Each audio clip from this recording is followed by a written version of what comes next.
आज हम कोई बड़े फैसले करने के लिए यहाँ नहीं आए थे।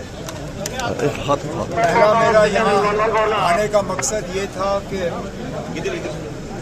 मैं रामबन के लोगों को ये एहसास देना चाहता था कि बेशक पहलगाम में एक बहुत बड़ा हादसा पेश आया, लेकिन हम रामबन के लोगों को भूले नहीं हैं। मैं नहीं चाहता था कि रामबन के लोगों को ये लगे कि अब हमारी सारी तवज्जो जो है वो पहलगाम की तरफ है और रामबन को हम भूल गए। तो जैसे ही श्रीनगर में मेरा काम थोड़ा कम पड़ा, मैं फटाफट रामबन आया, अपने साथियों से मिला, एडमिनिस्ट्रेशन से हालात के बारे में मैंने जायज़ा लिया। सर विक्टिम्स की हाईवे वन वे ट्रैफिक के लिए खोल दिया गया है।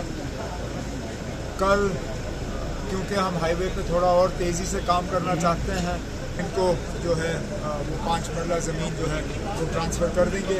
उसके अलावा SDRF के तहत कमर्शियल लॉस जो है उसका मुआवजा मिलता नहीं है। तो मैंने DC साहब से कहा है कि SDRF के नॉर्म्स के तहत उसके बाद जो भी प्रपोज़ल यहाँ से आएगा, चाहे कमर्शियल एस्टैब्लिशमेंट्स के रिलीफ के लिए या यहाँ पे एक मांग आई है मुफ्त राशन की उन लोगों के लिए जिनको सबसे ज़्यादा नुकसान हुआ है, मैंने DC साहब से कहा हुआ है वो एक प्रपोज़ल तैयार करें, उसको हम मंजूरी देंगे।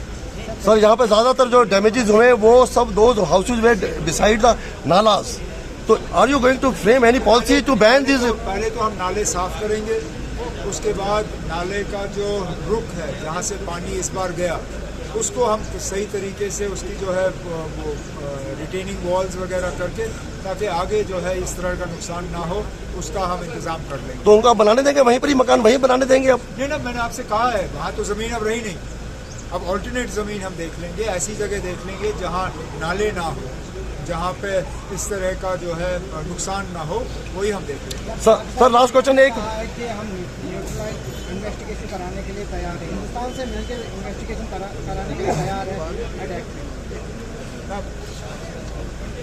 उन्होंने तो पहले ये तस्लीम ही नहीं किया कि पहलगाम में कुछ हुआ। सबसे पहले क्या कहा उन्होंने? कहा कि ये हिंदुस्तान ने खुद कराया। अब जिन लोगों ने पहले ही हमारे ऊपर ही जो है इल्ज़ाम तलाशी की, अब उसके बाद तो फिर मुश्किल है ना और कुछ कहना। बाकी मैं उनकी बातों में कोई ज़्यादा तबसरा करना नहीं चाहता। जो हुआ बड़ा अफसोस है, नहीं होना चाहिए था। Sir Indus water treaty hold किया गया है, लेकिन पहले हम देखें क्योंकि पानी के जमा होने की वजह से कई लोग यहाँ बेघर हो रहे हैं। क्या लग रहा है आपको इस सब को लेकर किस तरह से जो इक़दाम कैसे आप इन दोनों चीज़ों को कहाँ से जोड़ रहे हैं आप? इंडस वाटर ट्रीटी का इन चीज़ों से क्या लेना देना?